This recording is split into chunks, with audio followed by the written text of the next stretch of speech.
Welcome to episode 19 of the WireTap podcast with Alex. Hey, Carlos. And why don't you introduce our guest for tonight's show, Carlos? Yeah, man, we've got a special guest in the building. We've got an independent record label right now that is hot, that is climbing the charts. We'll talk more about that. But it is Kings Row Records, Magic himself. Magic, how you doing tonight? I'm doing good. Thanks for having me. Welcome to the show, man.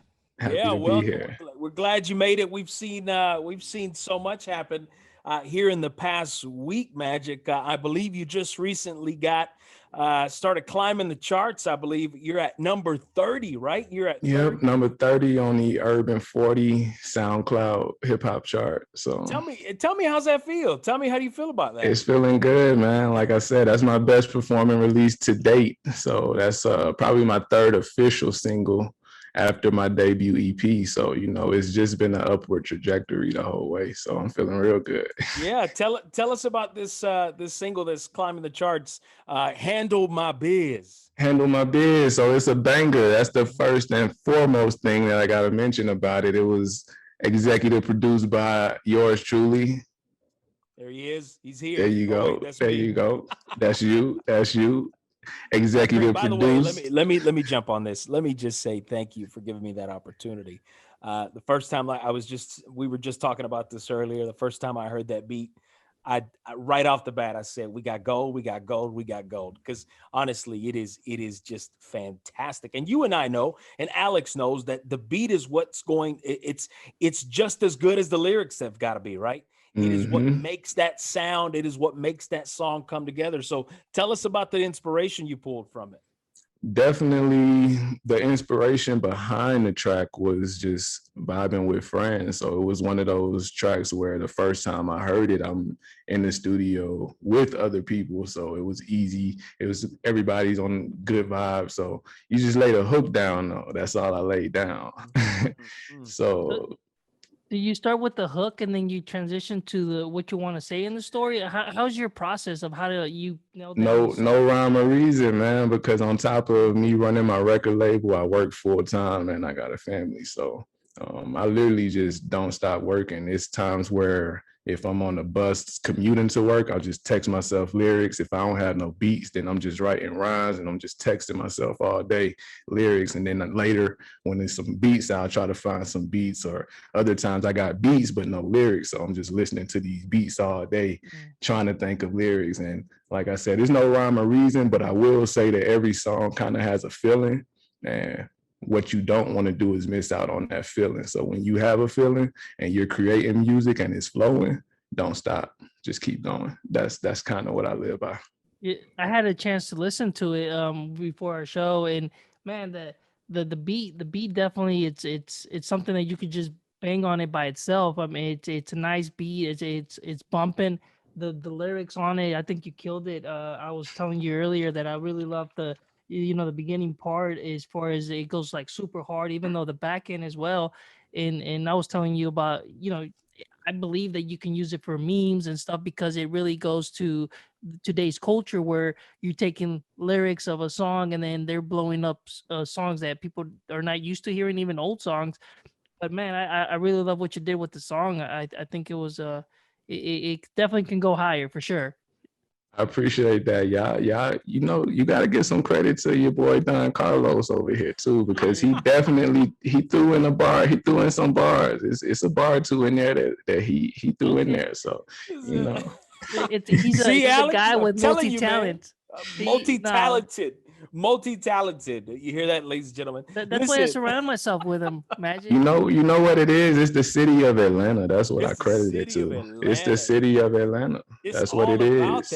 Especially East Atlanta. Like I personally know so many musicians. East Atlanta is probably worth $1 billion alone off the music potential that lives in that city. Decatur. Oh my God. Yeah. You see that smile as soon as you say the greater Decatur, right? It shows up. It does. I see it. Listen. And this is, and those of you that are listening are thinking, wait a minute. You just heard that this man has got, I mean, he's got multiple songs. Don't get me wrong. You heard him say he's got 3 hits. This is one of the hits that has been climbing the charts. Correct me, step in anytime you need to, Magic. But you heard me say he's at the top 30 right now on hip hop. Not only that, here is the part that I don't know if you have caught. Those of you listen, maybe you did, maybe you didn't. You see, when Alex asked him, so tell us about the inspiration. Tell us what he do. Tell us about the sauce, right? What is the process for the sauce? And in that moment, you heard him say, "I'll be sitting on the bus, and as I'm sitting on the bus, I'm writing things down. And don't forget, I'm also, I have a 9 to 5. And Mhm. some of you may not know, Gotta make optimal use of my time. I right? don't have a second to waste. Every second is a working second or an opportunity to be working. And just with that in mind, I just try to take advantage. And by trade, I mean you are an accountant Yeah, for the city. yeah. He's doing well financially, but here's where we're leading up Busy to. work for Oh yeah, sure. very very busy man. Busy work. But what's Hmm. interesting is you heard him say he jumped on the bus, and you're thinking, wait a minute, here's an independent label, here's a hip hop artist who's climbing the charts. What's he doing riding the bus, right? Hey, What's he? No, no, no, no, no. Hang on, we're gonna get to that because this is the beautiful part about this whole thing, and this is why we're here. Magic, I need you to just tell us not just the process on building a song. Tell us what got you here, right? As much as you can compress, tell us what got you here, because there is something to be said about that. Those things are not just coincidences, right? There's a reason why you're not driving the latest and the greatest, right? There's a reason why you're not doing XX. You fill in the blank, whatever it is, because the sacrifice. And this goes back to, everybody wants to be a business owner. Well, do you have the heart to be a business owner, right? Everybody wants to be an investor. That's great. Do you have a heart to be an investor, right?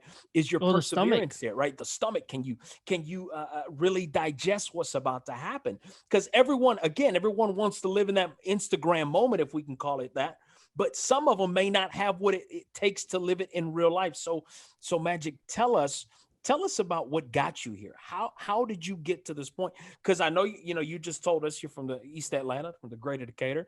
That's great. However, you're not in Decatur now, right?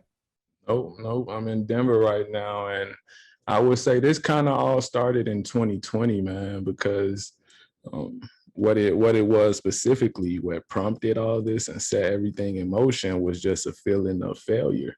Um, I sat down and had just 2020 set everybody down, right? So I just had a inflection, and in that moment, I'm thinking to myself, like, yo, I haven't really accomplished anything that I set out to accomplish. My family, I made it out the hood, but my family is still in the hood. You Mm, feel me? They're still in Mhm. mm, the thick of it. And I'm out here, I'm making $75,000 a year, driving a nice Nissan Leaf, got the backup Honda. My girl got a Honda. We got a nice apartment in the city. We living good, but like I said, once I had this realization, I mm. just had to cut all of that, because at some point I started enjoying the money and just forgot what it was about. Ooh, Mm. And interesting. because of Interesting. that, I had to kind of just strip my life back down to where it was in the beginning. And so with that being said, I just cut my costs down all the way. I just pay rent now. I just got a little studio for just me. Um, You went got back to the basics. that I was about to say that you Back simply to the went basics. back to the basics for the sake of chasing a dream, right? Yeah, Today on the content calendar, if you were looking at this, those of you that are listening, I labeled this time the cost of a dream, only because there is so much of a cost that has gone into this. yeah, I even stepped Friendships, down. yeah, I yeah, even yeah. stepped down from my job at work because, like I said, I was making 75,000 as a senior accountant. I was on a really high trajectory. I was 26 when I got that job. Mm, I had people in discussions about backing me for a run for mayor of the city of Mm. Denver. I mm, had people in discussions prompting me or encouraging me to like pursue being a fiscal operator or even the controller of the city of the city of and county of Denver. So, you You know, gotta love your it's controllers, right? yeah. But like I said, I understood that this trajectory, this route, this accounting path is going to lead to a lot of individual accolades until I could start hiring my family as accountants or something. It doesn't do me any good. With that being the realization that I made, I just needed to step back, assume less responsibility, less money, less everything. But like I said, I'm back to the basics now, and I've been able to focus on my music. My catalog, I've released probably about 16 tracks, but I'm up to about 35 total. So, you know, still got some work in the bag. So I'm not sure how old you are, but I told this to Carlos, man. Is like, I feel like mid-30s here is like, dude, I feel like I'm just getting started as well. It's like I feel like these career paths, and this is one of our previous show. I mentioned that sometimes as parents, or we've heard it from other people that says like, oh, you need to figure out what you got to do, you got to figure out. And I was like, well, wait a minute, I'm still figuring out. I'm here over here mid-30s still trying to figure out what I'm doing. And we try to put all pressure in our kids and or these younger people that they're still got so much time that they can grow. And I feel what you just said, it's almost, you feel exactly the same. It was like, I'm getting started. I was on a trajectory to do this. I downgraded, whatever, because I got this dream that I pursued. That you feel like you're just starting on your journey, and so much more road to go, right?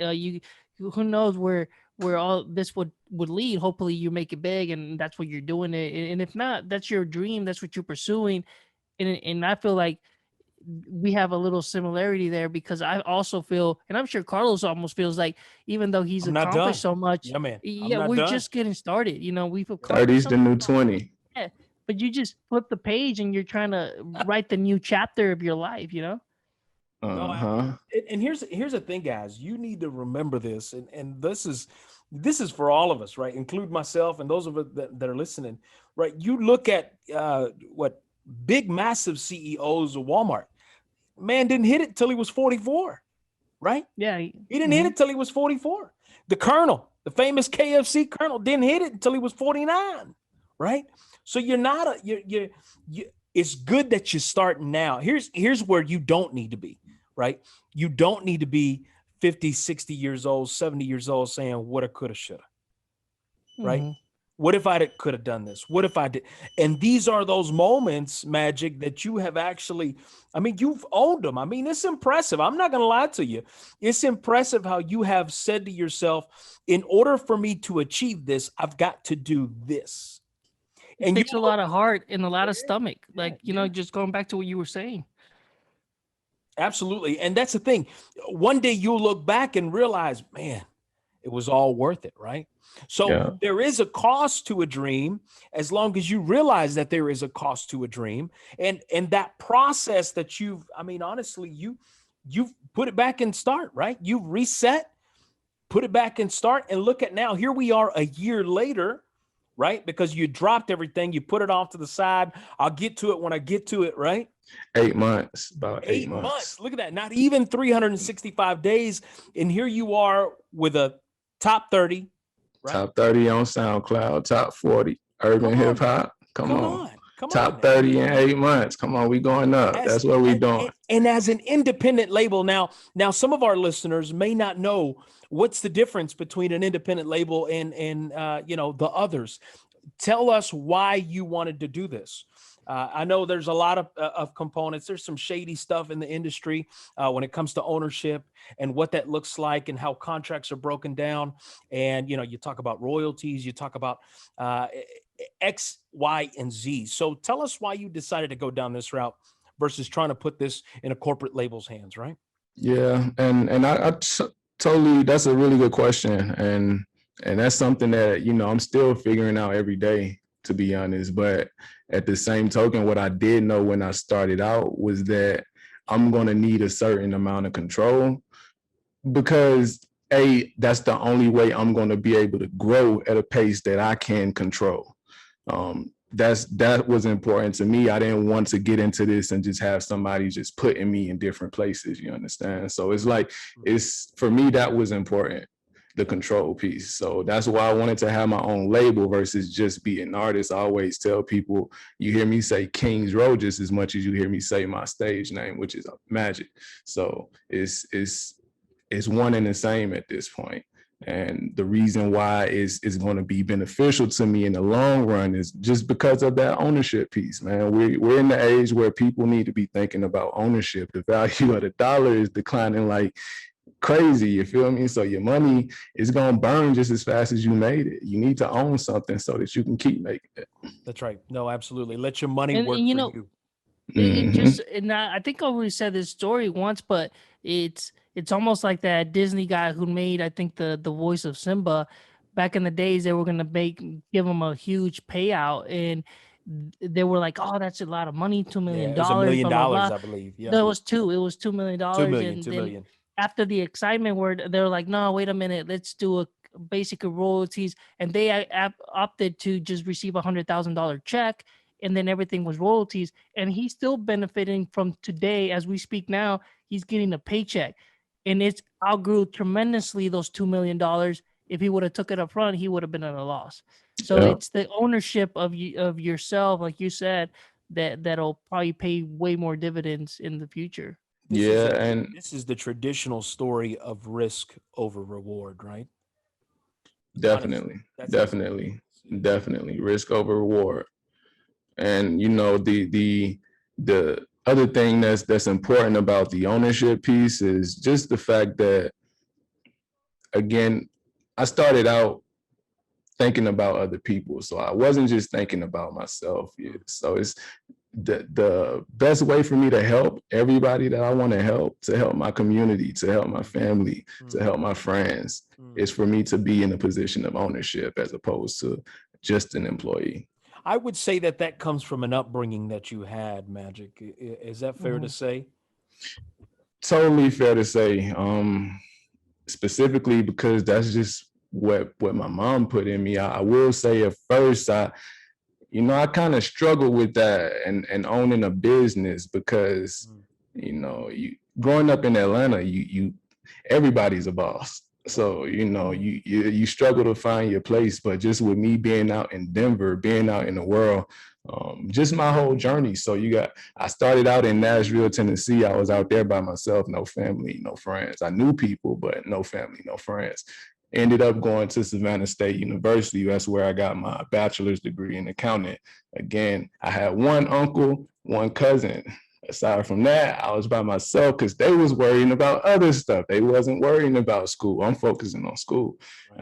Long story short, ended up in Denver by myself, and just all these opportunities where I'm out living by myself, I realized that, hey, I do have a competitive edge over a lot of people, and I should be giving them orders, not in a disrespectful sense, but just from a perspective of the fact that I've lived through more than they have. I have more experience at life. And then, not to mention, my business acumen is pretty sharp. I've done pretty good for myself. I'm 27, and like I said, I was on my way to being a controller of the city and county of Denver. So um, my business acumen, it kind of speaks for itself. And just with me recognizing that about myself, I needed to be alone in my own space, away from other bosses, so I can flourish and grow and see what I can be and what I can do. And like I said, just the things that I've accomplished for companies and bosses and Sam's Club and the city and county of Denver, I could be accomplishing those same things for myself. Yeah. And I So think, is it again, fair? yeah, go ahead, Alex. Go ahead. Go No, ahead. I was gonna say, is it fair to say that you were in a position to be a leader of above other people that maybe were older than you were? Yeah, Okay. definitely. When I And the was reason, a oh no, I was just gonna say, my question would be, did you find it awkward? Because I think we all, in different parts of our life, accelerated uh, more than others, probably because of our competitive edge. I think all of us in the call are similar on that. And did you find it a little bit where people take it where, how would I word this? They don't like where you're the younger kid and they're a lot older. taking orders from you? Because I've experienced that before, and I just want to see your take because Mm. even though it's a different atmosphere and you're more on the accounting side, I feel like it's almost the same space. Yeah, yeah, you will get a little bit of that or a lot, I suppose. But just for me personally, I didn't experience it too much because, like like I said, I spent a lot of time on the road alone, and in the process of doing that, I became really sure of myself and my abilities, and um, just the way I was brought up, I wouldn't allow it too much, I guess. Like Mm. Yeah, people and knew I they didn't let it couldn't. bother me, but If I'm in charge, I'm in charge. Like yeah, that's correct. just what it That's what it is. is. Yeah. Yeah. Yeah. Yeah. And you own it, right? You Yeah, own it. you own it. You got Yeah, to. you got to own it, and you got to remind them why you're there, right? Yeah. You've got to remind them why you're there You because gotta give yourself your roses. that's right. That's right. You have to. And here's and I don't know about you, Alex, and also I don't know about you, Magic, but for me, there's a whole gamut of events that have happened throughout my life. But I always go back to this one moment. I'll tell you, I put it on the content counter. I call it my brown bag story. When I was a kid and I was going to school, and I think I might have told this Story time. story time. There was this. It's called the brown bag story because when I was in school, I would always look around, and my parents, they immigrated to this country, uh, migrated to this country. I would say a long time ago. I was 3 years old, and I ended up going to a school in a district in an area that a lot of kids didn't look like me, right? And because they didn't look like me, I could recognize they didn't look like me. And because of that, one of the things I still remember, this brown bag story took place in a lunchroom. And I remember seeing all these, and this is not anything derogatory to our white listeners whatsoever. Okay. I saw a bunch of white kids with their brown small paper bags, right? Where they would go into their little bags and they'd pull out their sandwich, they'd pull out the little juicy juice, they'd pull out their sandwich and their chips. They always had those juicy juice, they look like little barrels. Man, when I was a kid, I wanted those darn barrels. I'm The telling you, Huggies. yeah, man, I couldn't afford them. So anyway, so I would always look at them, and I'm like, man, one day I'm gonna get me a sandwich and some chips Some and paper one bag. and one of these little Huggies. But I saw it. What mattered to me was not the sandwich, Arnez. What mattered to me was not the drink. It wasn't the chips. It was when I got back home and I would say to my mom, Mom, can you send some, I want to take my lunch tomorrow. Can you buy me some brown bags? She said, I don't need to buy you any brown bags. I know what I can give you in.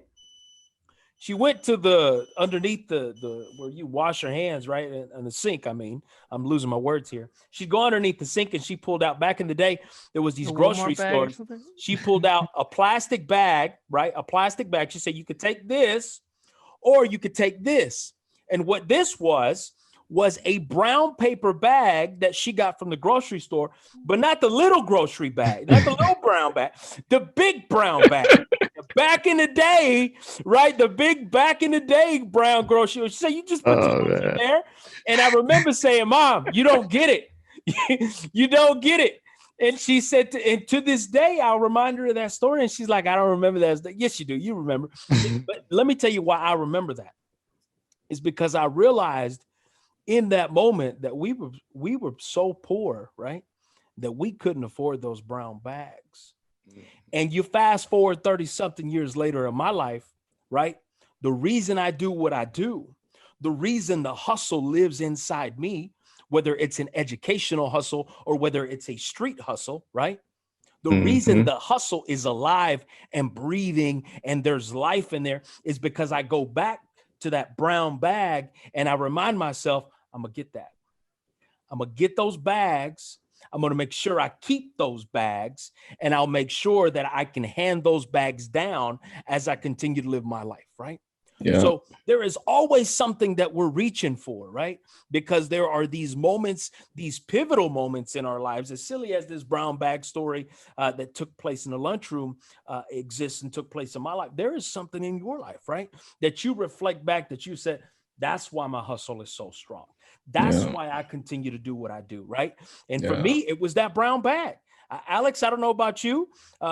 Magic, I don't know about you, but if you could elaborate, tell me about your brown bag moment real quick. Yes. I had to set it up right before I could break it down. So anyway, go ahead. Tell me about that. So for me, my paper bag moment, I suppose, would be just the fact that I was having a conversation with my brother. I went home to Atlanta in 2019.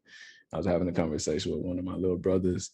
In the midst of that conversation, I admitted to him, yo, I didn't used to eat at home because I'm trying to leave the food for y'all to eat. That's how poor we were. Like we seriously had to ration food like in the household. Food stamps, it's 11 of us. So the food stamps only gonna go so far. You Right. feel me? My The mama saw state, her. She did a good job with that. Anyway. hey, the state didn't care enough to break us off something proper. So, Right. with that being said, like just the fact that he responded, he said, I noticed that. Like he realized that like you never used to eat our mom cooking. You never used to eat anything at home, really. And that's my brown paper bag story. I just didn't want, just knowing the fact that my younger siblings might still have to do that for each other. Mm. Is that I didn't mean, sit right with me. Cost of a dream. Cost of a dream. Yeah. I Yeah. didn't have that.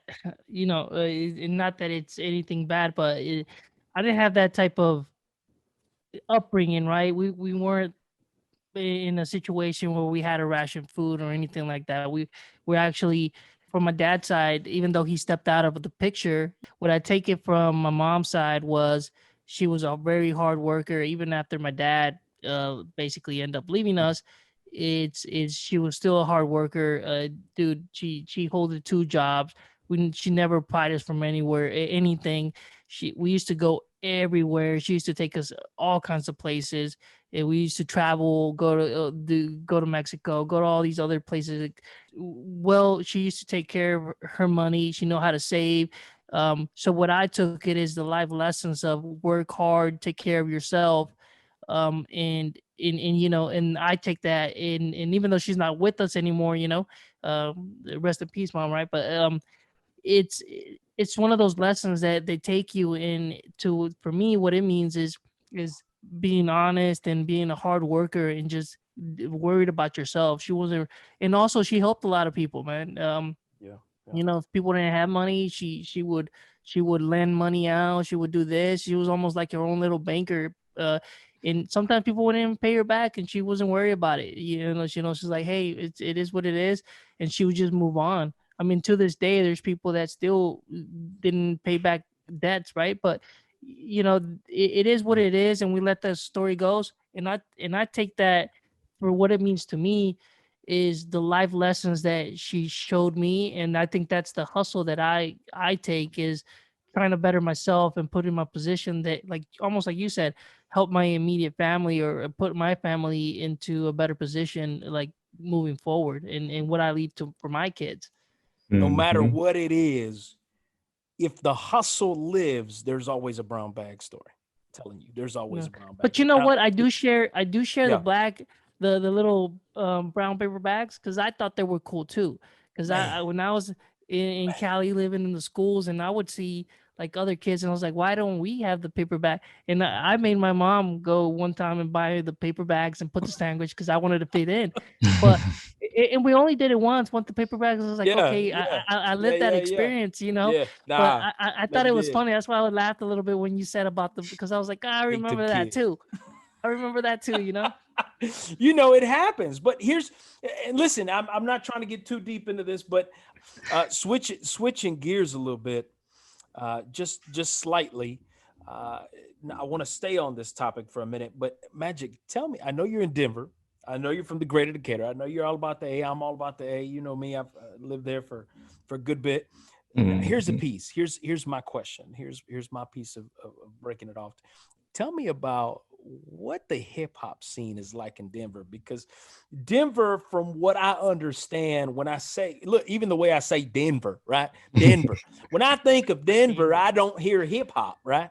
So, Right. so tell me, listen. Okay, I'll be real with you. When I hear Denver, I hear about weed dispensaries, right? I hear about dispensaries and marijuana and legalizing it. That's the stigma, right? When it comes to Mhm. Denver, but I don't hear hip hop. So tell me about your experience in this particular, I guess you can say, the hip hop culture, and where, how does it respect it, right? Does it support it? Does it come alongside it? What's it? Tell me about that. So I gotta give you guys a little opening story just to set the mood. Yeah. I I was just graduating undergrad, so just graduated Savannah State. Coming out to DU, they flew me out to visit. Right, first they set me up with a black student to host me and show me around, drive me around, all that good stuff.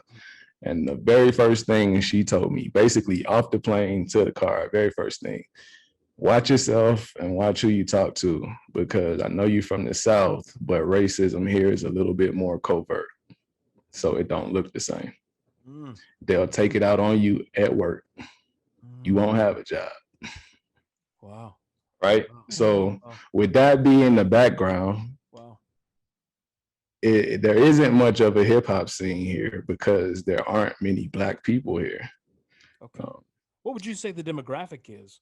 I I mean, I would know the say majority is the white. ratio, Yeah. yeah, the demographic is primarily Hispanic, Mexican, I believe, Uh-huh. and white. They're everywhere. So that's the dominant demographic here. And then aside from that, you got small groups of Asians, Russians, then black people are just dispersed all Oh over. wow. But Wow. they're a little bit more condensed in Colorado Springs, but not in Okay. Denver. Oh wow. Wow. So do you Yeah. get the looks when you go in the stores? Yeah, I do get looks all the time. Even at work, like How did that uh play out? Because you were climbing. I mean, you've turned down a position. I'm And sure they're that's thinking, "What's that about?" Right? and that kind of goes a little bit with what I asked earlier.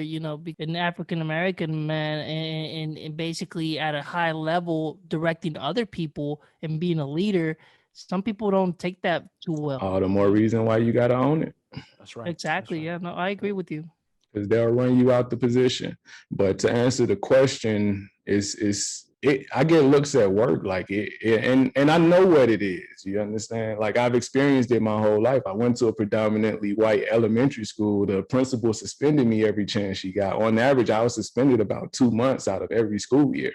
Mm. Yeah, so like in elementary school. So a coworker, they open the door for themselves and then they'll squeeze through, but they won't hold it open for me. I know they'll hold it open for somebody else if they were Mm. not my complexion. Of course. Just stuff like that. So it's again like I needed to be sure of myself. That's one reason again why I'm able to accept the risk of starting my own record label, because I'm that sure of myself at this point. If you're not sure of yourself, they'll, like I said, that'll get in your head and it'll get the best of you. Of course, especially being in Denver, right, where you're trying to bring about the hip hop culture, right? I Yeah. believe what is it? Wale's coming in a couple of weeks. Wale will be here next weekend, so I'm gonna definitely tap in with that. They Good. got a little block party going on, and that's going to be thrown by the Drop, a radio station out here. So it's growing. It's there are small pockets of like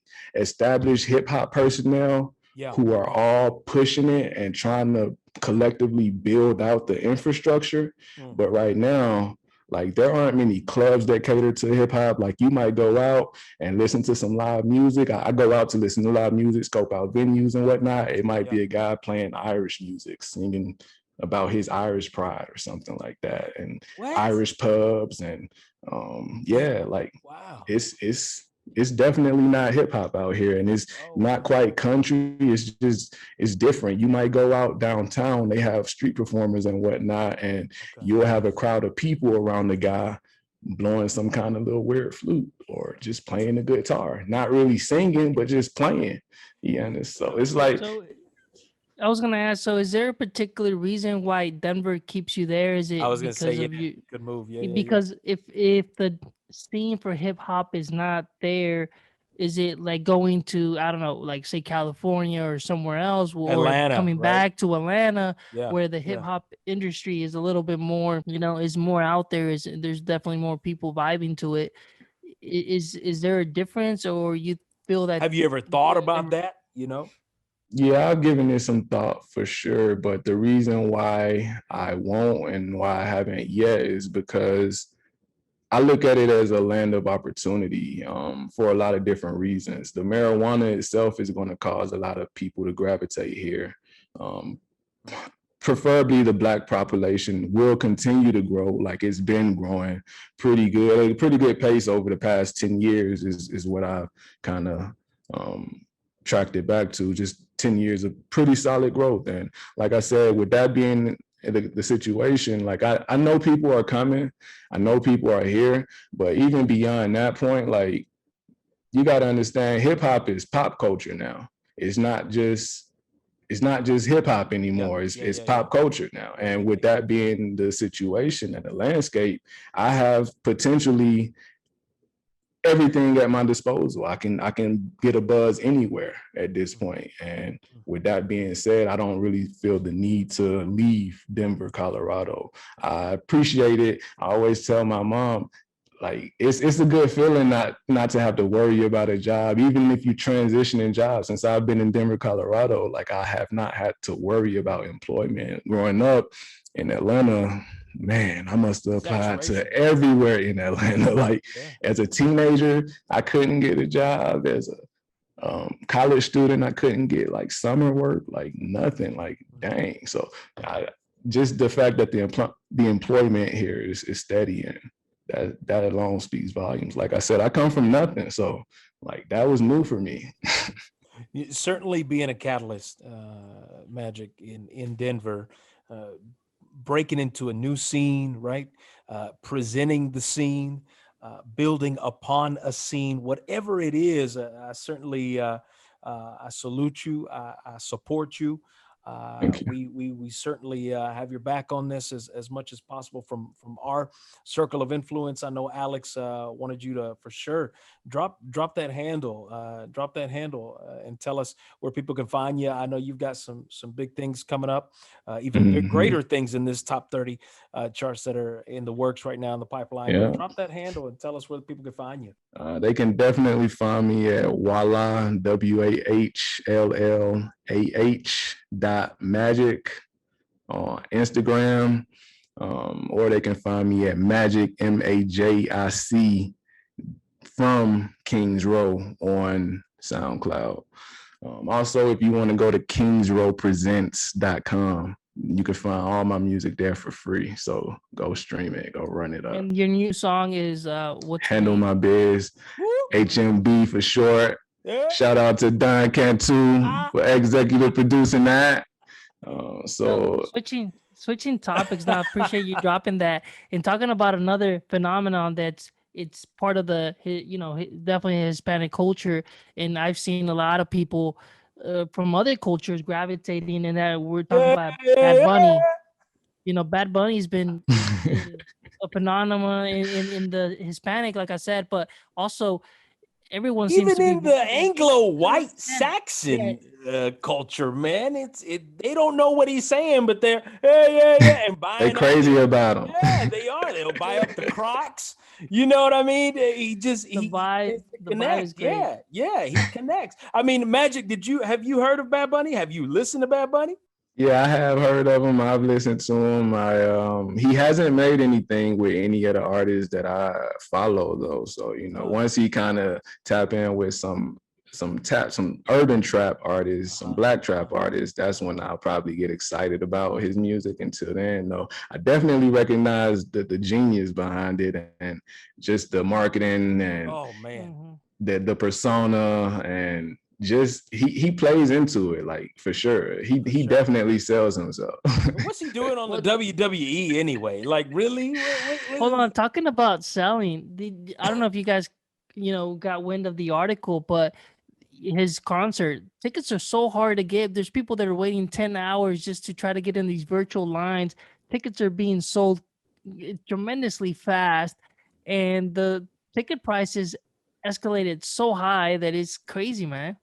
I mean, I believe, listen, I heard the last person I spoke to, it was $800, like nosebleed at $800. Now remember, we're in a pandemic. Mac Daddy Biden dropped 3 checks, right? Dropped 3 checks. Moneybag Joe. Moneybag Joe dropped 3 checks. So why not put on a concert and call it your last one, right? When you've only done 4, right? You've only done maybe 4 tours and you're saying this is the last one. Of course it's a marketing, right? Opportunity. Of course it's a money grab. And then you hike up sales because of the demand. Again, we go back to demand is at this point, right? At this point, it is what it's about right now, right? People have not left their home in a while. People are afraid to travel. So why not go down the street to the concert and pay $800 for a nosebleed section to watch this man with different colored glasses say, yeah, yeah, yeah, yeah, yeah, right? No, and you're talking about those tickets that you're talking about $800. Those tickets are way in the back, Carlos. That's what I'm saying. That's nosebleed. Yeah, man, that's nosebleed. Yeah. That's what I'm saying. But if you want a ticket up in the front, right there in personal, those are running you around $2,000 to $3,000, sometimes even $6,000 a ticket. And then the resellers get on there, right? Yeah. Man, that's crazy. But at the same time, like I said, I recognize the genius because this is the perfect time to do that tour, to do that specific tour. This is the perfect time for that specific tour. The way they rolled it out. Yes. If I had the following, yes, 100%. One of the things that's kind of, I guess you can take from this is I'm glad to see that we're somehow going back to normalcy a little bit with people getting vaccinated in a lot of the states, lifting up the restrictions. I'm not jumping into it. I'm just talking about in general for concerts and what it means. Absolutely. What it means is just means that, hey, we can host a concert. We can go to a boxing baseball match. game. Right. And kind of like if we also going into our next topic that I wanted to touch on really quick was the Canelo, right? Canelo basically fought in the stadium. Yeah, speaking, it was like 70,000 attendance in that in that boxing fight. And that was so now concert. we got bad. Yeah, not a concert, right? But I mean, it almost no, it felt was like a concert. It felt like a yeah, concert. Right. It felt like. But now you we got catch that Magic? Did you catch that fight? No, I didn't catch it. Even when I watched boxing frequently, I was kind of just tuned into the heavyweights. Oh yeah. No, he's definitely not a heavyweight. But I'll tell you this: it was a Mexican patriotism concert, if you ask me.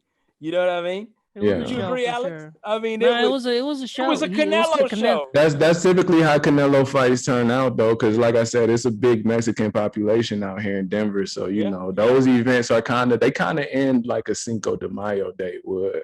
That's why he fights. That's why he picks a date, Cinco de Mayo weekend, and he picks up September the 16th, which is Mexico's Independence Day weekend. So they're big festivities already. And he just throws a show, makes it more people, the crowds and everything. He makes a killing off of it. I have seen him fight a couple times. Like the strength is definitely there. Like he's definitely a strong guy in that division. Like I feel like he's the equivalent of like Mike Tyson in that division. If that makes sense. That's a high compliment. That's a big compliment right there. Yeah, he can fight. I've seen him fight. So look, it's talking about fighting, how you compared them.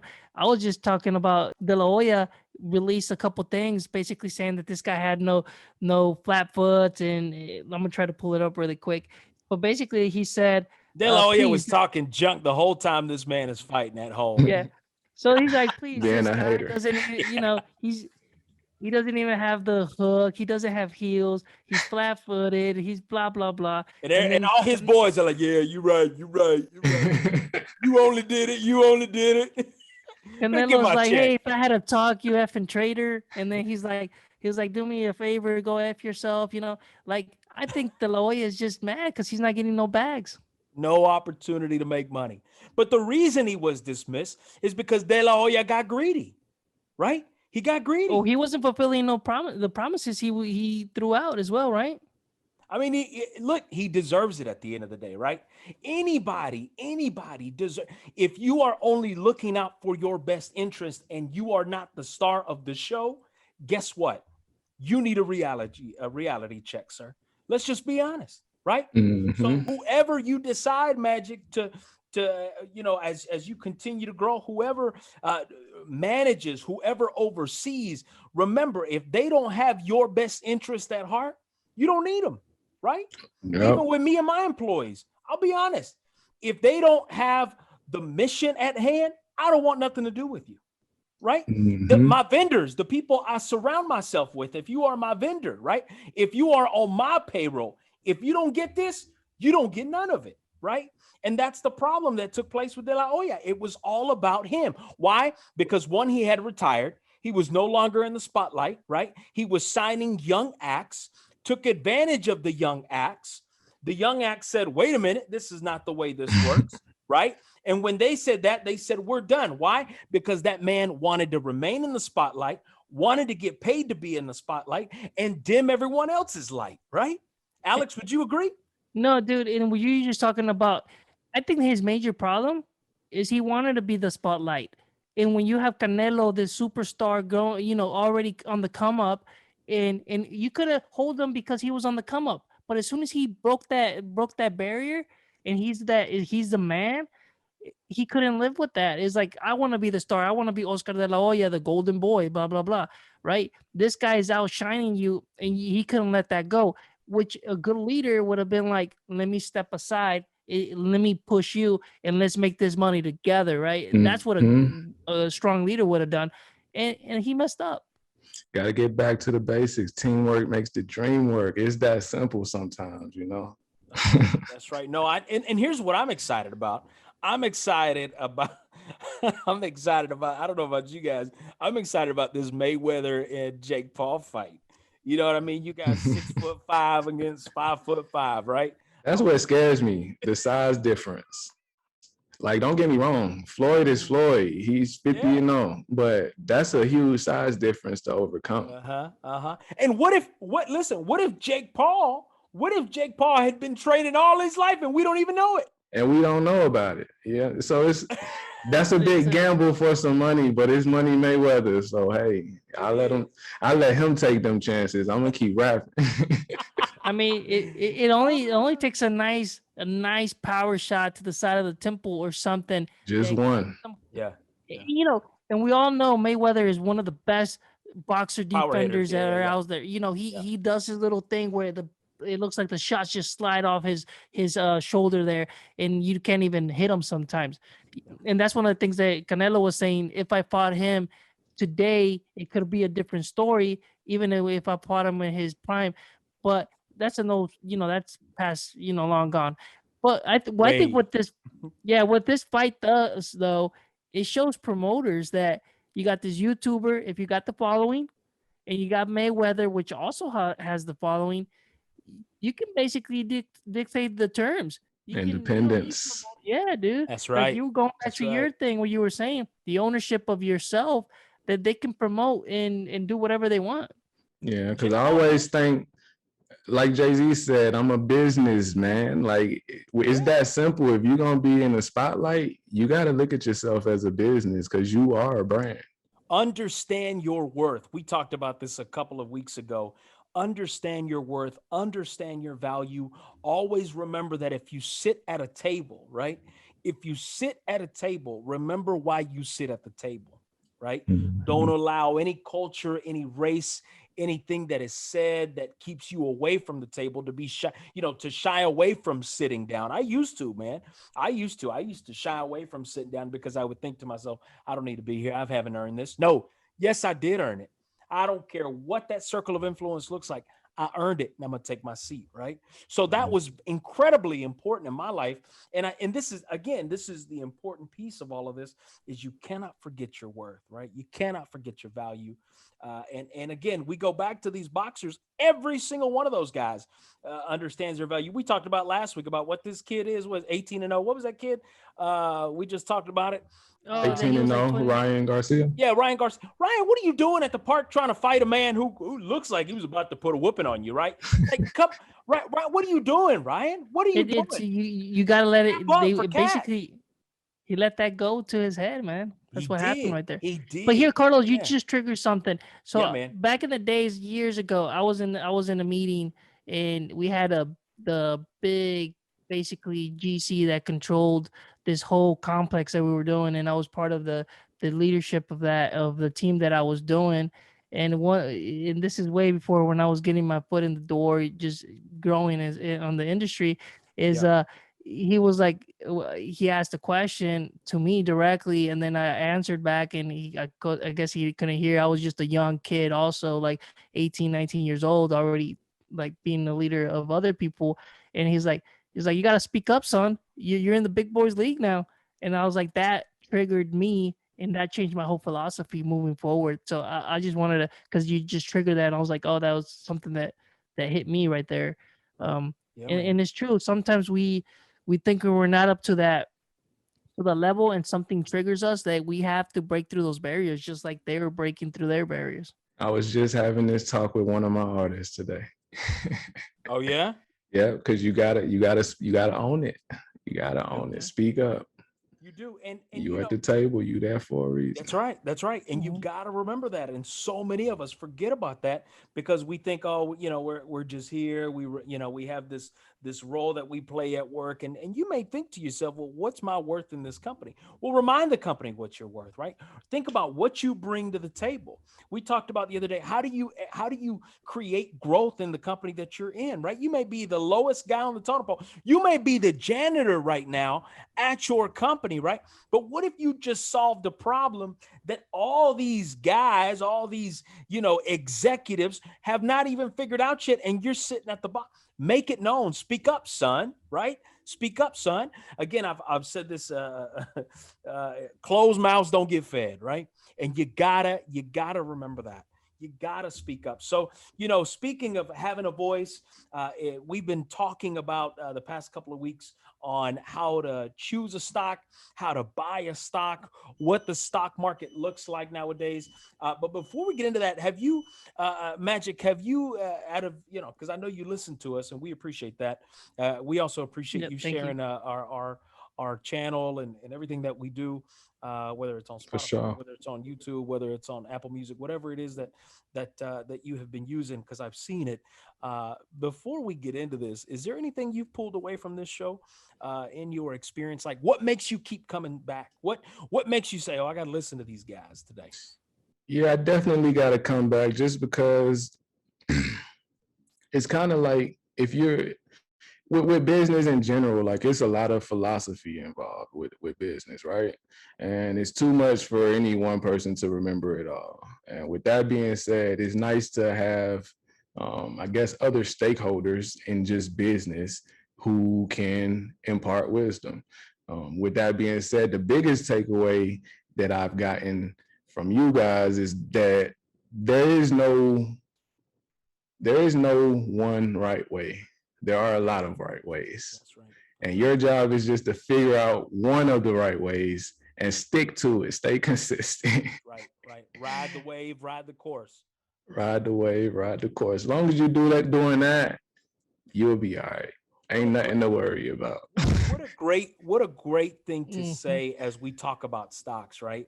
As we talk about investments, as we've been trying to figure out, when you look at stocks and you look at investing in companies and you look at these step by step, what are you doing? What does that look like? And we've talked about the past couple of weeks, how much you're going to invest and what you're going to invest in. What sector are you going to jump into? How are you examining the company's reports? As you look at the revenue streams, as you look at risk over reward, right? How is the company's trajectory?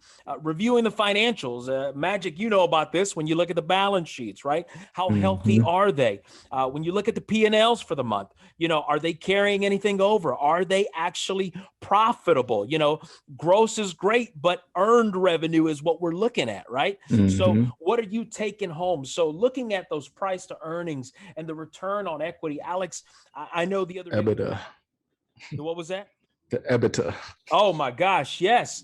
When we talk about and understand a company's industry, what are some of the things that you're looking at, Alex, when you're jumping in the stocks? No, so yeah, we already kind of touched on a lot of these, but one of the things I think, wrapping up the thoughts of everything that we've talked in the last couple of episodes, is basically reading other other opinions of experts. I think that's the last one that they had as Right, far as right. theirs. And what I like to do is I use E-Trade, so I like to put the tickers in. As soon as you put the tickers in by that I mean the basically the stock symbol. You put the stock symbol and you're able to read all the news in a lot of different opinions. And also, there's people out there that are well known in the industry that have their own opinions. And it's good to read what other people are saying about a particular stock, but you got to remember it's also opinions. Going back to what you're saying is there's not one right way to do it. There's multiple ways, and you got to pick one. But you have to be educated. That's one of the things we said. Carlos and I, we know a little bit, but we're not experts at it, and we're still That's right. learning just as much as all of us It's and all our experience. Yeah, listeners. man. Yeah. Yep.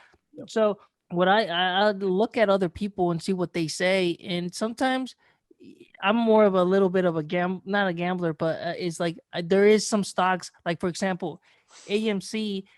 Oh, AMC, I hold it and I bought it way before, and I kept it, and I kept it because I do and I believe that the told you to movie hold theater. on to it. I told No, you to but hold on. but you remember I told you I do believe the movie theaters are gonna come back, Oh yeah. and right now it took a spike from like what it was at $8. It's at $47 today. So $47 if I today. Yep. sold it, I made quite a bit of money because I bought it when it was $7. If I sold it today, that basically means I made $40 out of every share if I sold it. I'm still holding. I'm gonna see what happens, but I do believe the movie theaters are gonna come back. And it's just reading analytics, reading like other people's experts, a gut instinct too. Like I love movies. Carlos loves movies. We used to go back in the days. Remember, Carlos? Oh We used man. to Yeah, go yeah, all the yeah. time. 3 a.m. We sit there watching a movie. Oh man, it's a great. And I think that even though there, I think that they're coming back and we can stream them here on HBO Max, and you still want that movie experience.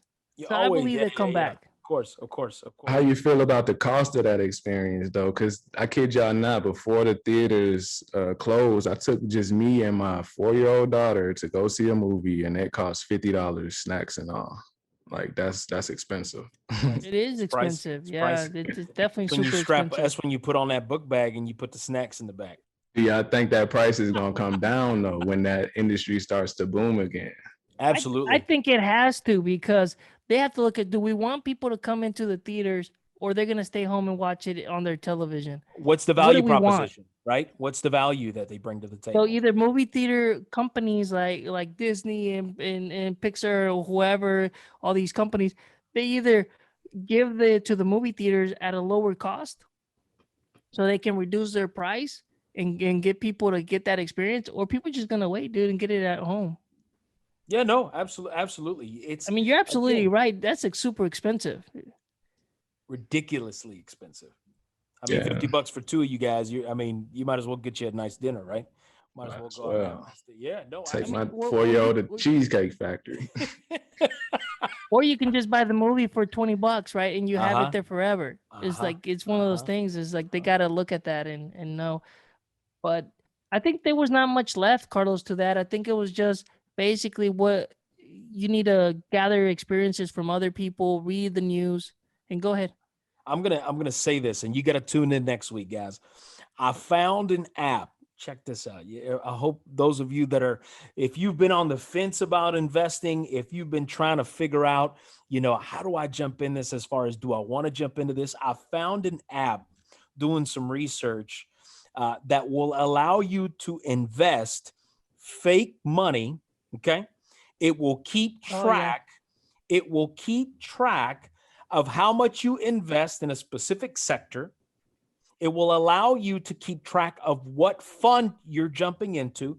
Any ticker. There's no, I mean, we're talking NASDAQ, we're talking S&P, we're talking about Dow. You can jump into any market, buy what you need to get. And what you can do is you can actually see the diversification take place on this app and figure out if your choices that you have made over a 7-day period, over a 14-day period, over a 30-day period, if you are actually outperforming your portfolio. So that way you can play around with the market without playing around with your pocket. So you got to stay tuned.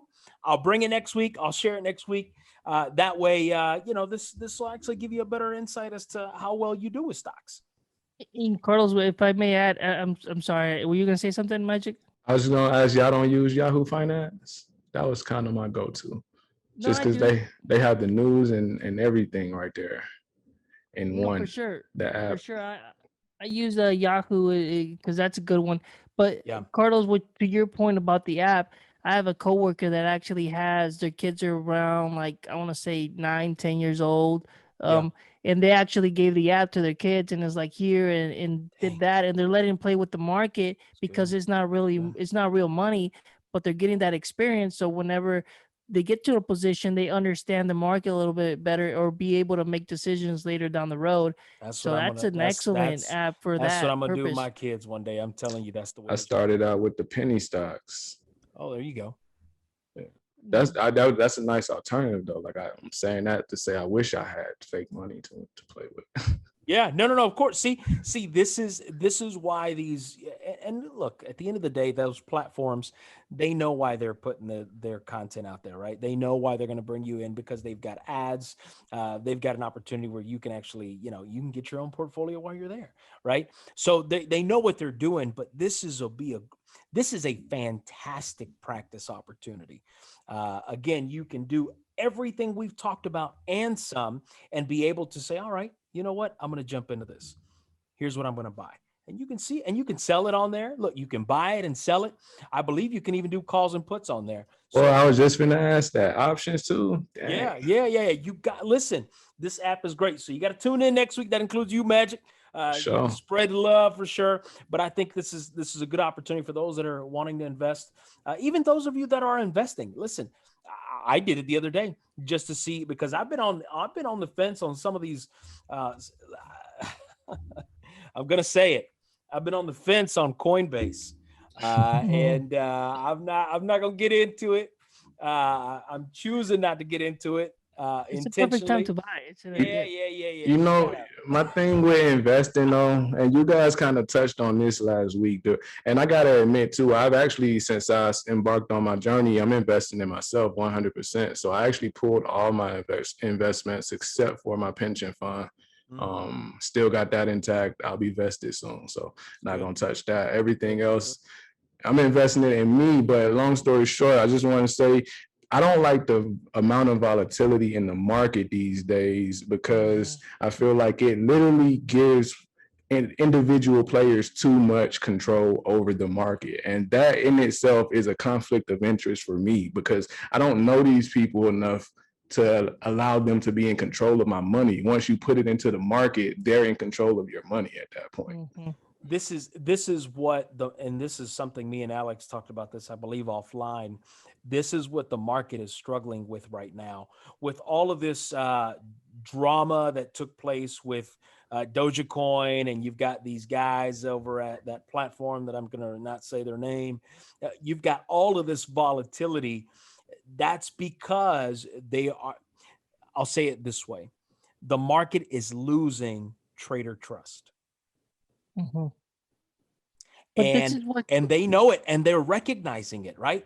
Because Mhm. these smaller guys that are throwing in 10, 15,000, hey, in volume, right? In volume, that matters, right? Yeah, Reddit groups getting together.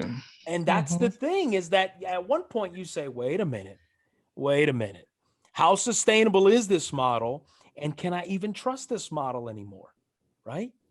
And with that being said, what I did come up with was my own little personal strategy. Probably got the tip from a coworker who works in accounting, but I just started buying up in my own little side 401k, just buying up anything that pays a monthly dividend and just I'm gonna let Mhm. that compound. If it Compound. pays me a monthly dividend, I'll buy it and I'll buy as much of it as I possibly can and just let that keep compounding. how And that's my route. how aggressive are you on your portfolio? Not too aggressive at all. Okay, pretty conservative. Before I started rapping though, I was really aggressive. Just probably like I would say was willing to invest up to like $500 at a time. Okay. Um, but I was also on the hunt for like new securities, new tickers Private to buy. equity. Okay. Yeah, Okay. Okay. Yeah, yeah. and one of the things that I've said is like hey, if you buy into companies that have longevity, like a Delta, it's probably not gonna go under. They got, and plus the government probably We've won't seen it allow it.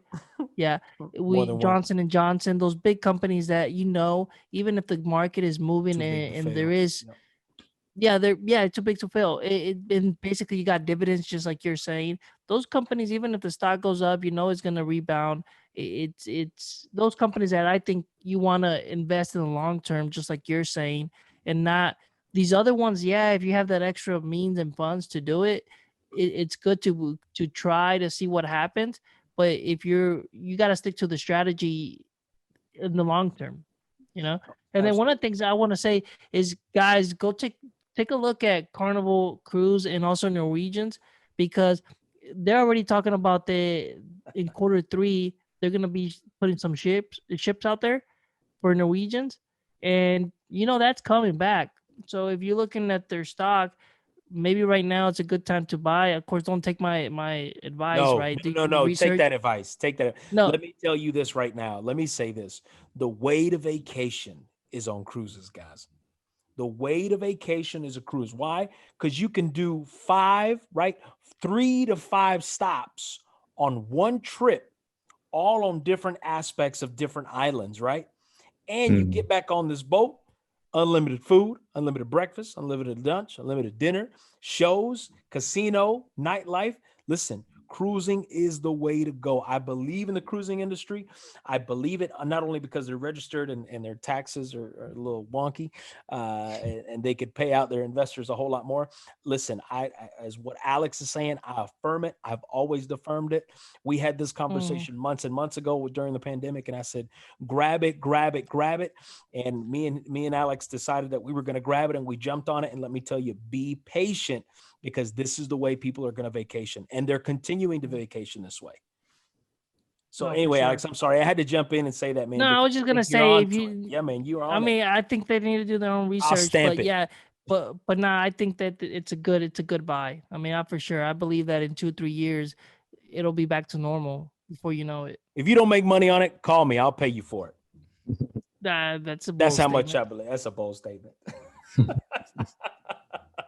Anyway, so listen, we on the last segment, I want to jump into this. I'm going to leave this as a last segment. We're going to skip over some things, but we talked about life, we talked about finance, we talked about the cost of a dream, we talked so many things tonight. I want to ask you guys, and I don't know how you feel about this, and even you, those that are listening, ask yourself this question: uh, when it comes to adulting, what was the most surprising thing for you? Mm. The It's a list tough is one. so long.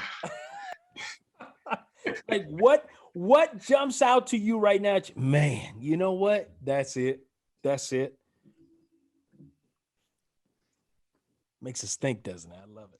Yeah, that's a tough one Nah, because you know what? One thing that age tells you, though, when you're that young and everything, and you get this injury or this recovery, the recovery time is so fast, versus when you start getting old, your body there's no warning, there's no nothing. It's just you just feel it in your body.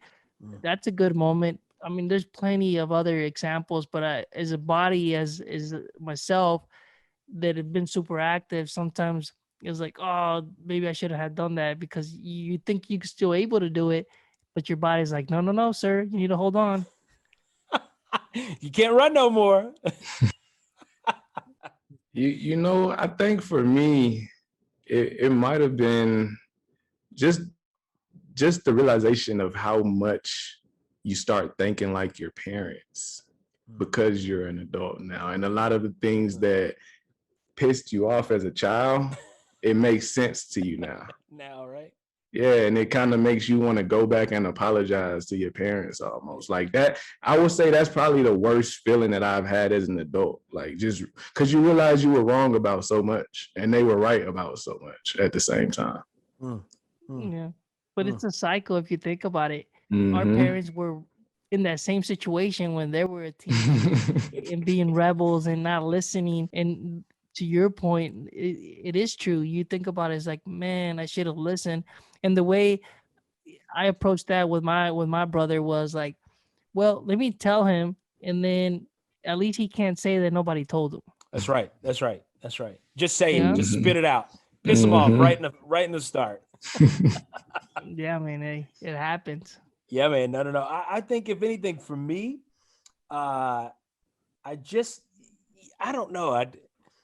You remember when okay, so think about those days and Magic, you probably can relate to this more than us, but imagine waking up or going to bed at night and saying, "Oh, tomorrow it's gonna snow," right? As a kid, I look forward to snow days, right? I look forward when that name of that county school showed up on the bottom of Channel 5. Oh, you get that moment that you just remember. Oh, we're not going that feeling of, oh man, now, that feeling of, oh man, I ain't going to go to work tomorrow. I feel it. Like it's not the same. Now I'm like, no, no, no, no, no, no, no, no, no. We got things to do tomorrow, right? We got work to do tomorrow. We got hustles to conquer tomorrow. Like I'm not excited about a snow day tomorrow. I'm not excited about not being out. But before it was all about that feeling, right? It was all about that moment of, oh man, I get some freedom. I get some liberty. I get that moment of just breaking free. I don't know what that's like anymore. I don't know about you guys, but if anything surprised me with adulting in that, man, is I don't get those feelings anymore. Like I don't know what recess is, right? I don't know what recess feels like anymore. How about you guys? Nah. Alex? No, I mean I can relate to that because dude, it doesn't even matter anymore. I work 90% of the time from right here in my office, in my home office. I just work from here 90%. I just go to meetings and stuff or go to clients when I need to, the 10% of the time, or office meetings.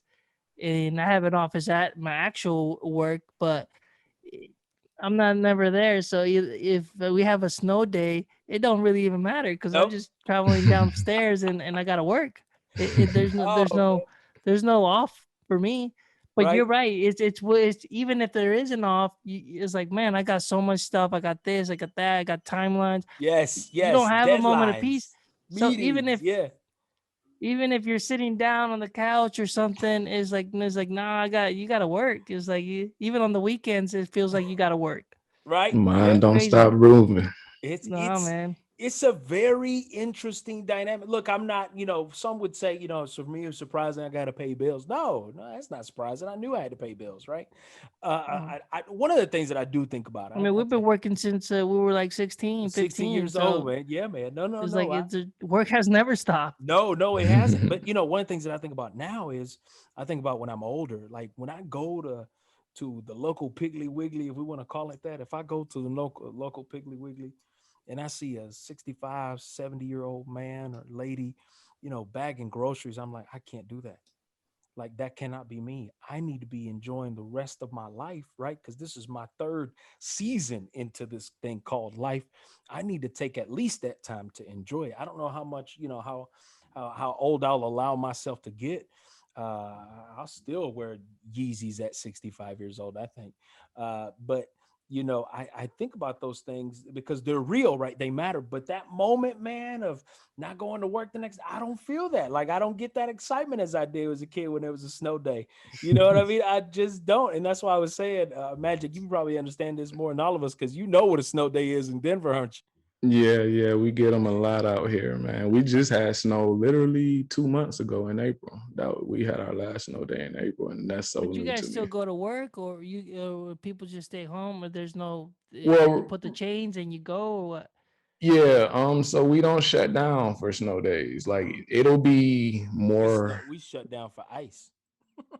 yeah, they'll be more lenient out here. Like you'll get some grace, like maybe show up late if you don't show up at all. Maybe they'll be understanding depending on your Mm, boss. mm. But you're expected to Mm, be at work. Wow. Wow. It's gotcha. certainly anyway. I wanted to bring that piece up because I think I think for all of us that are listening, there were some things to us as we decide, as we grow up. We don't decide to grow up. I mean, some of us can choose not to grow up, but as we grow up, there's some things in the adulting world that we had to really, get a grasp on. But so I appreciate you guys sharing that. But I listen, wanna yeah, man, go ahead. I wanna piggyback just really quick. I know we're extended here on time, but it's kind of some people may say like, well, Carlos, why are you working so hard? You got to enjoy your money a little bit, and because you may not get to live to be 70 or whatever. And to those people I say is Oh, I didn't there's take the always that. vaccine. I'll live that long. No, you're probably a zombie anyways. But listen, you may be able to get to live 80, 90. And guess what? If you don't, you still trying to put your kids in a better situation than you were when you started. So you're giving them that leg up. People say, well, it's generational wealth, right? Why they someone had to start, someone had to change that chip, and that could be you, listener. You could be that like yourself. You went to college, you pushed on your career, you did on your own. You're that chip that changed for the rest of your family members down your line.